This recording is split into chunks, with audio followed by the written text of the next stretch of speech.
Ash, and welcome to this review slash recap of Legion Season 1, Chapter 7.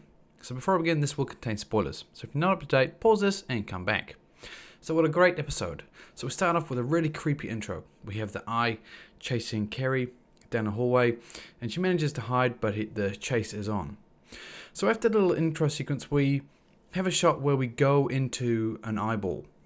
My interpretation is that's David's eye. So his mind, that's the Shadow King's headquarters at the moment, if you will, where where the Shadow King is interrogating David's sister. So there's a good representation there of that situation going through the eye. I thought was pretty cool. So we see the Shadow King asking her about the arrival of David when he was a baby, and he's trying to find something. I'm not exactly sure what he's trying to find. We see at a later point in the episode that David breaks down that he thinks Shadow King is after revenge to take over him, which we already knew anyway, but there's no mention of the item that the Shadow King is looking for. So if you know from the comics what the item is, if it's a reference to something in the comics, please put the comments below. I'll be interested to hear what you think on that, or if you just have a theory, that'd be pretty cool as well. So we see that, go to the next scene, we have Carrie and Oliver. So this is a scene which was missing from the previous episode. This was an assumption I made and this scenario occurred. So we see Carrie and Oliver going to the ice cube and have a great conversation. Many funny lines in there from Jermaine Clements. Really like that guy, he's really funny. So we see, I guess, confirmation of the Shadow King is definitely confirmed by these two characters. So they recognize that he's taken over David, and obviously they acknowledge he exists. So we see that David is still locked away in a part of his mind, but we're left with Carrie and Oliver beginning to hatch a plan. So they really break it down in that scene, which is pretty cool. So we see that Carrie goes off to save Sid, so he takes the headphones off, then they go off. And once again, they kind of break down the plan a bit more. And once again, a funny little scene there where Carrie assumes Sid doesn't know what's going on, but Sid knew more than him, so it was quite cool. So we also see that Carrie gives Sid the glasses so she can see what's going on. So it breaks down more illusions to show the actual situation, which is strange because the whole situation is an illusion anyway. So it's all in that astral plane. So it's a bit strange that it's an illusion within illusion, which is pretty cool. I quite like it.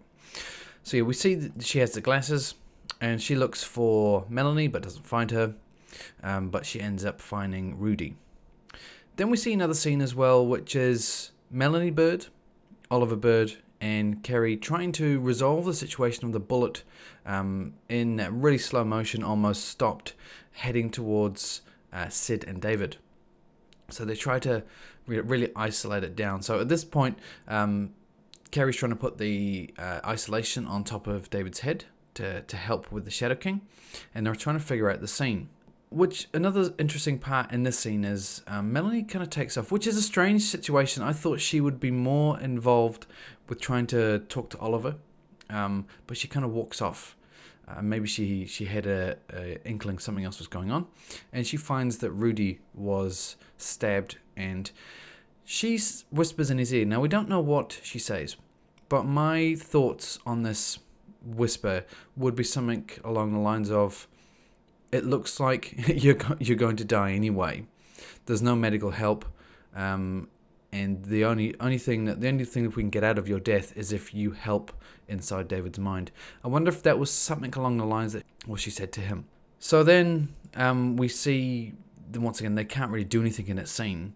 They can't really change anything. So Oliver starts doing kind of an orchestra movements and making a barrier or making a wall to possibly stop the bullets.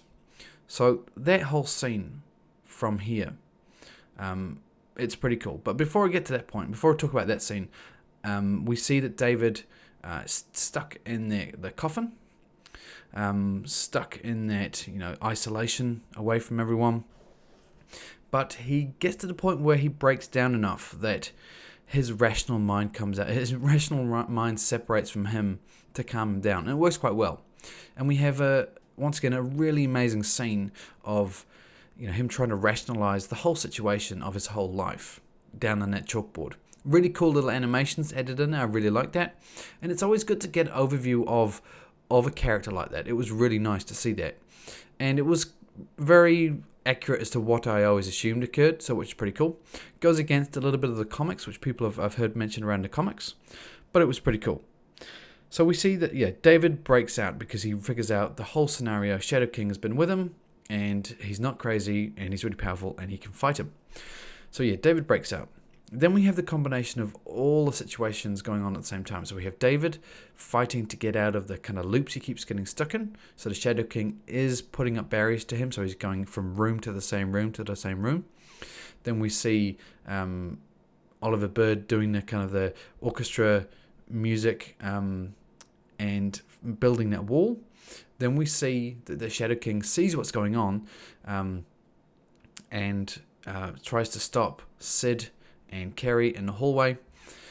And at this point as well, the eye is attacking Carrie. So it's pretty cool. And the whole thing is added. It has another layer to it as well. The fact that there is no sound apart from the music. And it kind of goes back to the old film style of just text. Every now and again there'll be a text which signals the scenario. So it was really cool. I really liked that. I thought it was very fitting for what was going on. And it really worked well. So we saw the Shadow King as well kill the eye, which he said, you've served your purpose. So Lenny at that point was the visual representation of the Shadow King. So she kills the eye in a brutal fashion as well. That was pretty rugged. So we see, whilst this is all going on, we see every now and again we see a flash of Rudy, and he seems to be waking up, and a combination of him waking up, isolation on David's head, and Rudy manages to grab the Shadow King, and he kind of backhands. Well, I mean, we know he's so powerful that he waves his arms and something happens. At this point, he grabs Shadow King, waves, and then sends himself and the Shadow King flying. So to me, that was his last effort of life as well. I would say that would probably be it for him, and we see his body a bit later as well. So at that point, the Shadow King is taken out a little bit, and we have put him into isolation. Then we see everyone waking up, and David is fast enough and powerful enough that he manages to spin around and capture the bullets, which was quite a nice little feat. Also in that whole situation, Oliver Bird, whilst he was doing that music, the Shadow King went into the area and smashed him against the wall. So I wonder if that's him being smashed against the wall was enough to wake him up, which was interesting because it didn't seem like it was a him being smashed and he died. It was more him being smashed, being unconscious. So maybe it was enough to shake him out of his slumber as it was. So then we see the whole team going back to their base through the woods, and they have the body of Rudy there. So that was a bit sad because he seemed like a cool character. I wanted to see more from that guy. So we see, once again, Oliver Bird is awake, and we have Carrie, the two Carries, not really good in this situation because when Carrie was left and the eye was chasing her, she's very strong, but she seemed to mentally suffer with that situation. I wonder if she, by herself, struggles. But we've seen her by herself before, but I don't know why she struggles so much in that scene. But she definitely has some mental scarring, if you will, from that. And is she ever going to forgive her, the other Carrie as well? Well, it'll be interesting to see how that goes. Then we see the team head towards the lab to try and remove the Shadow King for the final time, only to be ambushed by what's left of the interrogator and his team. So that is the Division 3. So at this point, we see David accessing his power. To probably either slow down time or move everybody or do something amazing. But what seems to happen then is that we see inside his mind him kicking up that power possibly gives the power back to the Shadow King in a way, so the Shadow King starts to escape as well. So it's going to be interesting for next episode. Very cool. This episode was really cool. I really liked it. This was a big step forward in the development of David because that whole crazy component now is gone.